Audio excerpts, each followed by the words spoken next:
ভাবছি আজকে কি রাঁধবো। বাড়িতে তো আজকে দেখছি কিছুই নেই, তো কচু লতি ছিল, তো কচু লতিগুলোকে আমি ছুলে নিয়ে কেটে নিলাম। কচু ছুলতে কিন্তু ভীষণ দেরি লাগে।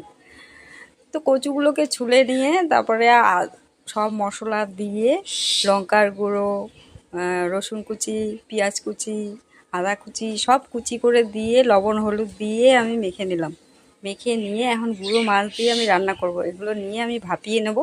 ভাপিয়ে নেওয়ার পরে আবার সোমবার দিয়ে ভালো করে কষিয়ে নিয়ে তারপরে গুঁড়া মাছ দিয়ে এগুলো রান্না করব। খেতে কিন্তু ভীষণ টেস্টি হয়। আপনারাও এইভাবে রেঁধে খেয়ে দেখবেন। তো তাড়াতাড়ি করে চটপট করে আমি রেঁধে নিলাম। আজকে বাড়িতে বিশেষ কিছু নেই, তো কচি লতিগুলো দিয়েই আমরা ভালো করে এখন সুস্বাদু করে খাওয়া শুরু করে দেব। এই দেখো, জল দিয়ে আমি ঢেকে দিলাম আর ভেজে